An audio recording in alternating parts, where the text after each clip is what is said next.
मी Nilesh Deshpande. Hello.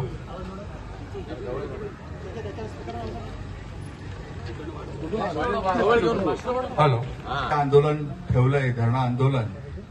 अनेक विषय आम्ही गेल्या काही वर्षांपासून लढतोय आणि सोमवार दिनांक 11 ऑगस्ट रोजी आम्ही या प्रांतांना शिवसेनेच्या माध्यमातून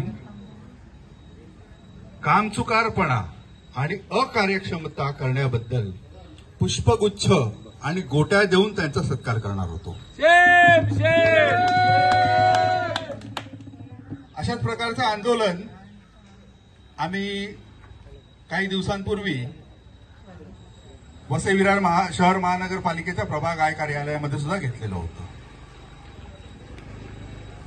अनधिकृत बांधकामांवर कारवाई न करण्याची कारणं शोधण्यामध्ये हे महानगरपालिकेचे अधिकारी कर्मचारी आणि आपल्या महसूल विभागाचे अधिकारी आणि कर्मचारी एकदम पारंगत, म्हणजे म्हणतो ना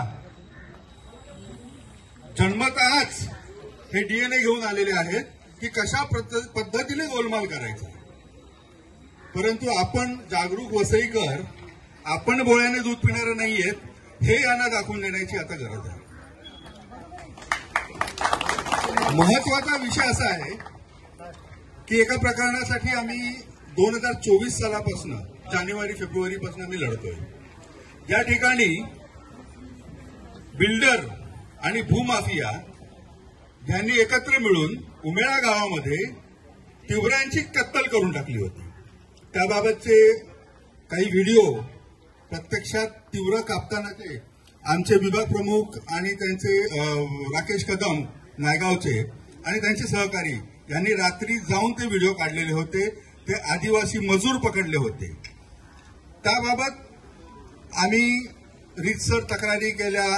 वन खात्याचं आणि ज्याचे अध्यक्ष हे आपले प्रांतसाहेब आहेत ते तिवरं कांदळवन संवर्धन समितीचे अध्यक्ष या नात्याने संपूर्ण समितीतर्फे आणि वन विभागातर्फे त्या उमेळा गावामधल्या 129 आणि 110 या दोन्ही भूमापन क्रमांकाच्या जागेमध्ये सर्वे करण्यात आले.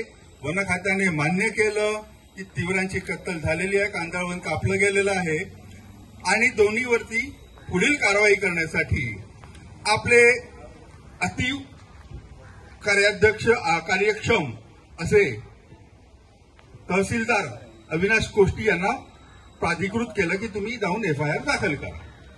आता ह्याच्यामध्ये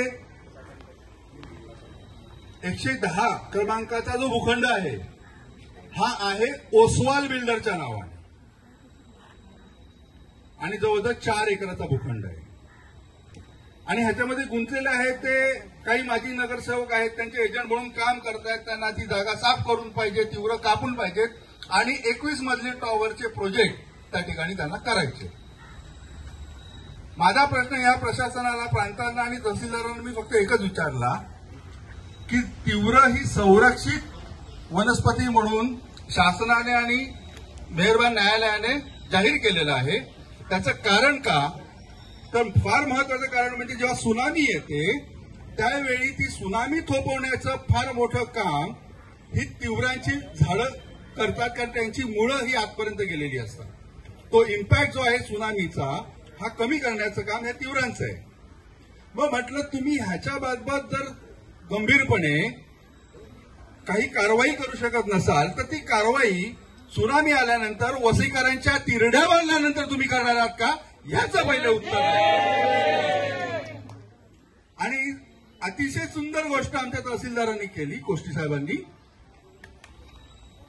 18 जून 2024 त्यांना प्राधिकृत केल्यानंतर मे 2025 जेव्हा मी कलेक्टरांना ईमेल केला त्याच्यानंतर यांना जाग आली की नाही बाबा आपल्याला एफआयआर करायचं आहे. आणि एफआयआर करण्याचं पत्र त्यांनी सर्कलला दिलं, आदेश दिला. तो फक्त 129 साठी दिला. जेव्हा त्यांना आदेश प्रांताचा असा होता, समितीचा असा होता की दोन्ही ठिकाणी करायचे. म्हटलं त्याचं कारण काय? काहीतरी कारण असल्याशिवाय तुम्ही 110 मध्ये करणार नाही का? तुम्ही ओसवाल बिल्डरला वाचवण्यासाठी हे काम करताय? नाही नाही नाही आम्ही हे करणार, आम्ही करतोच आहोत.